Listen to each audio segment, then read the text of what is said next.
Người nổi tiếng TV 24 giờ là kênh cung cấp thông tin về các nghệ sĩ, ca sĩ, diễn viên nổi tiếng của Việt Nam và thế giới. Hãy đăng ký kênh của chúng tôi để cập nhật tin tức nhanh nhất trong 24 giờ. Xu hướng phim cổ trang mới năm 2025, Bạch Lộc, Đàm Tùng Vận, Trần Phi Vũ tạo nên cơn sốt mới. Ai sẽ trở thành siêu sao mới trong giới điện ảnh và truyền hình vào năm 2025? Phim cổ trang giả tưởng một lần nữa trở thành tâm điểm bàn tán sôi nổi, khi một loạt tác phẩm được mong đợi liên tiếp ra mắt. Sự chú ý của khán giả đổ dồn vào những câu chuyện đằng sau những bộ phim này, diễn xuất của các diễn viên và cơn sốt mà chúng tạo ra. Khi kết quả bình chọn trực tuyến được công bố, nhiều bộ phim đã chiếm giữ vị trí quan trọng trong lòng khán giả. Hãy cùng phân tích sâu hơn hiện tượng này và khám phá sự thật về bộ phim giả tưởng được mong đợi nhất trong năm. Sự hồi sinh và xu hướng của phim truyền hình tiên hiệp. Trong những năm gần đây, thị trường phim truyền hình kỳ ảo đang dần phục hồi, kịp theo Tam. Những tác phẩm này không chỉ tạo nên sự bùng nổ về lượng người xem khi được phát sóng mà còn duy trì được sự yêu thích trong các cuộc thảo luận sau đó. Những bộ phim truyền hình kỳ ảo năm 2025 đặc biệt đáng chú ý, không chỉ vì chất lượng sản xuất ngày càng được cải thiện mà còn vì dàn diễn viên hùng hậu và chiều sâu của cốt truyện.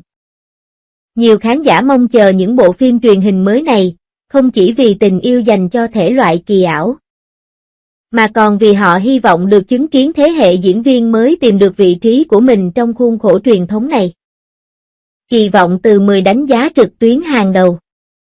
Cuộc bình chọn trực tuyến gần đây về 10 bộ phim cổ trang và kỳ ảo được yêu thích nhất năm 2025 đã làm dấy lên kỳ vọng của khán giả dành cho bộ phim mới.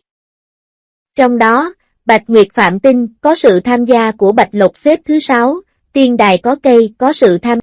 Những bộ phim truyền hình được xếp hạng cao nhất trong danh sách đã kích thích sự thèm ăn của khán giả.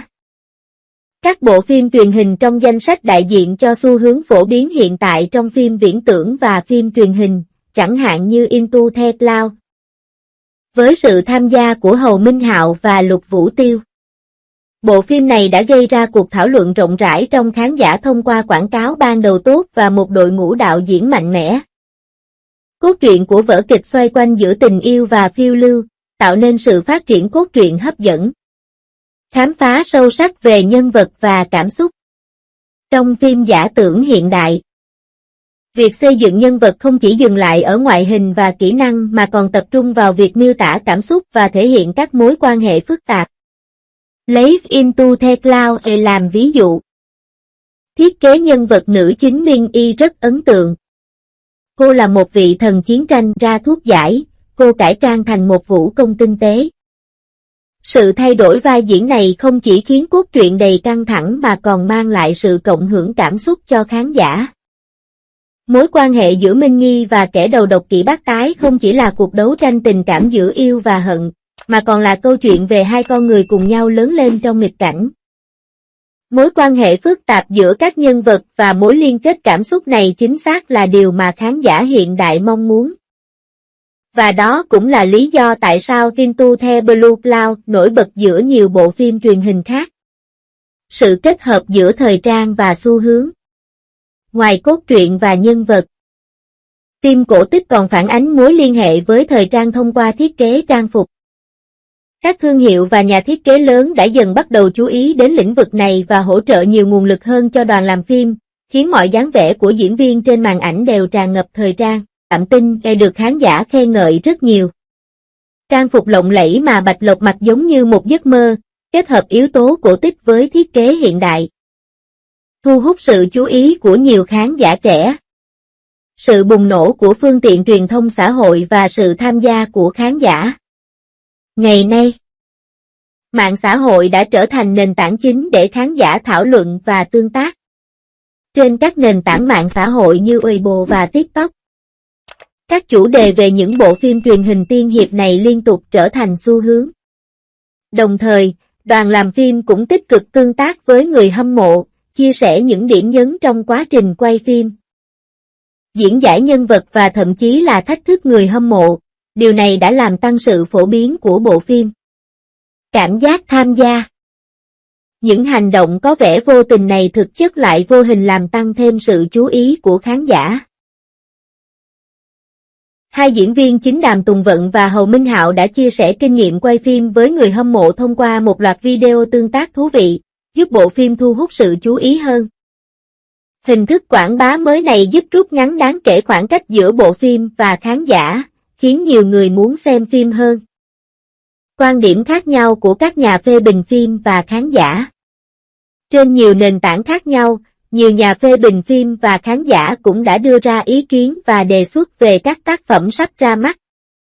Bằng cách phân tích kịch bản phim, diễn xuất của diễn viên và các khía cạnh khác, khán giả có thể có thêm góc nhìn và đưa ra đánh giá của riêng mình. Đối với nhà sản xuất, phản hồi này cũng là cơ sở quan trọng để điều chỉnh các tập tiếp theo.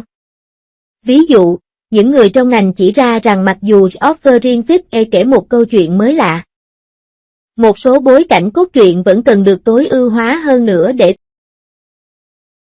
bản thiết kế cho phim truyền hình tiên hiệp vào năm 2025. Trong số những bộ phim truyền hình mới ra mắt vào năm 2025, liệu cơn sốt phim cổ trang giả tưởng có thể tiếp tục hay không tùy thuộc vào cách đội ngũ sản xuất nắm bắt nhu cầu của khán giả và những thay đổi của thị trường.